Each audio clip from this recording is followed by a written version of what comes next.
the article started with, if you eat mussels, you eat microplastics. And what's interesting about this is that it's not just mussels. It's a mussels were the way to go through the evidence of this. They took 4 different mussel types from different areas, and they found out that there's microplastics in specific amounts of microplastics in all of them. Basically, if you eat mussels, you eat microplastics. It was limited to extent about mussels in individual ocean regions. It was a study by University of Beirut, led by Professor Dr. Christian Laforge. It reveals that the claims hold true globally. So this is happening everywhere in the world. There are microbeads in every element of, and the reason I said it is that they started with the species of mussels, but it's also root plants, it's your carrots, it's your apples, it's anything that has water in it. So the term microplastic, according to the National Ocean Service, refers to any term of plastic smaller than 5 millimeters. They originate from the breakdown of larger pieces of plastic waste or already microbeads, which are microplastics used in exfoliants and beauty products. So if you're in New York and in a lot of areas that are quote unquote more liberal, they actually banned a lot of these plastics, microbead plastics, because they regular plastic does break down into this, but also, yeah, sure. Another person. Oh God. No, it's the same person, but I ignored them trying to read this article. But other research from this year has shown that microplastics are amassing in other sources as well. Plastic Soup Foundation, a single-issue organization focused on removing plastics from both world's waters and other bodies, highlighted 2 studies, one conducted by the University of Cantina and the other by a collaboration between the Institute of Coastal Zone Research and Leiden University in June.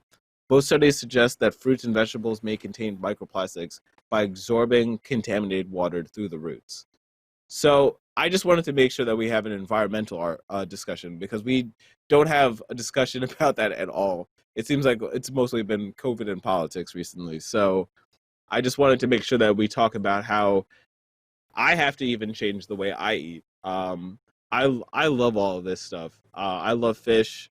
It's the only really thing that I Sushi. eat. So I love sushi. yeah, but Yeah. at some point, it's all got to come to an end for me. And that's kind of why I wanted to wind down with this, because We're doing the wrong thing. I'm sorry. it's a change in your whole diet that we have to talk about. Like, I'm not going to But change to going back to eating the meat. Go ahead. Please go, April. I was just going to say, but isn't the root issue really that all these plastics are ending up in the ocean in the first place? Like, that's where it's coming from, right? Like, it's in our Yes. water. And so, like, Yeah. I mean, is there a way to avoid it? I mean, basically, everything that we eat or consume relies in some way upon water somewhere along the chain, right? I mean, so like, how do you change your diet and not consume any of that? I mean, is that our future? Is that we're going to have to deal with contamination from microplastics in some form in a couple of years?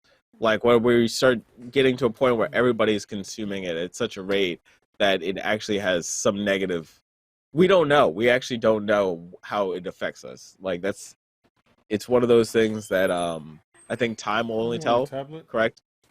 Sorry, I'm sorry. My son's asking Yeah, for some. for sure. I do know that having worked in pediatrics for years in a pediatric practice where we dealt a lot with kids who, eat things they're not supposed to, that you would be surprised at what the human body can ingest and, get rid of without any negative effects. But I don't know specifically about, especially if it's a large amount over time. If there's like this small amount of microplastics in everything you're eating, does it accumulate? Do we excrete it? I don't know. I'm not sure. Yeah, I'm sure it's not healthy. If they talk about like certain things that you like the water or whatever, how like the plastics leach into the water and it can get you sick, I would assume like absorbing too much plastic would make you sick, right? So, I if it's not something meant to be eaten, I don't suggest eating it, right? That's the way I look at it. I mean, the major problem though is that it's going to be in our root vegetables. So it's going to be in your carrots. It's going to be in anything that, I mean, it's going to be in anything that comes up from the ground and is obtaining water and can leach and leaches actual because different plants do different things. Yep, yep.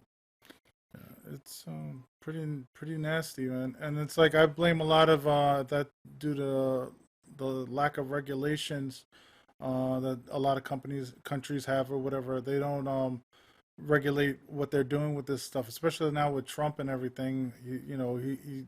He regulated a lot of the stuff that's going on in this country. Hopefully they'll fix that. But yeah, man, I saw the other day a picture of a whole like canal filled with like bottles and plastic that they were like pulling stuff up. I think was it on our show when we were looking at it? There was something that maybe it wasn't, but I saw like it was literally a canal in another country, and it was filled with bottles and everything else, and people were removing it from there, and it just looked, I don't know. It'd be nice with all the technology that we're creating that somebody would come up with a solution for all that stuff that could pull all that stuff out the ocean and actually manufacture something that's like that's not going to necessarily be thrown. I know they're making houses out of plastic and other stuff now. Like they're taking materials and compressing it into like bricks and stuff and creating.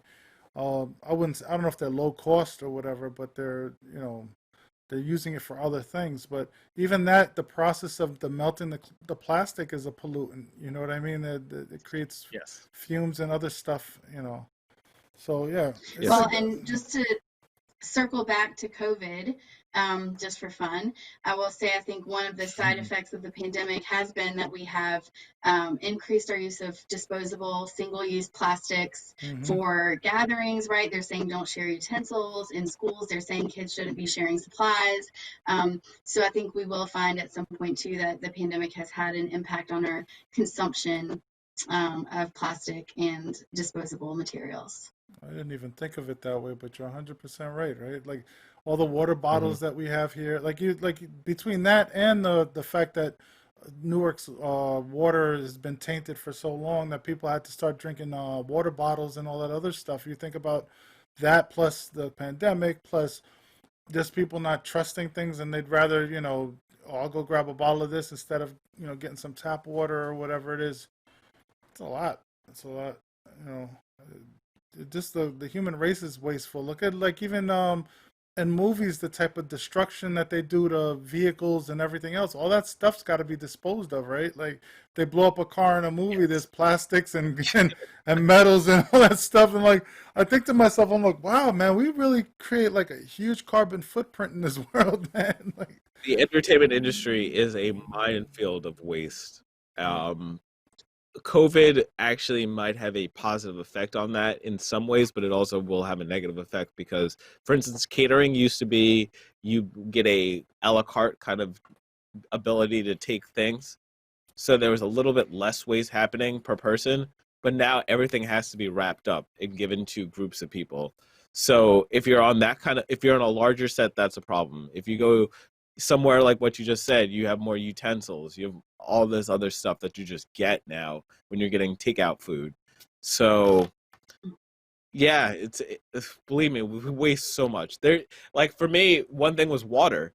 Like, and I mean, they really like if you watch a film, if you see a really dark ground, that's because they watered the entire ground. Yep. And they do it over and over again. And believe me, that's so much water waste. For what purpose? Why do they do that? It saturates the colors. It saturates the colors. Like they do that with photography too. So like if you take a photo or whatever, or you just video a photo, you wet the ground, you notice how the blacktop gets darker. It allows it to be like a richer color, you know what I mean? So they like that. Plus, sometimes it creates like reflections and other things that people like, for their movie or their photos or whatever. So, yeah, it's funny. I've seen that. It's funny that you brought that up because when I did PA work, I seen them do that. They bring these big trucks and they saturate the floors. You know what I mean?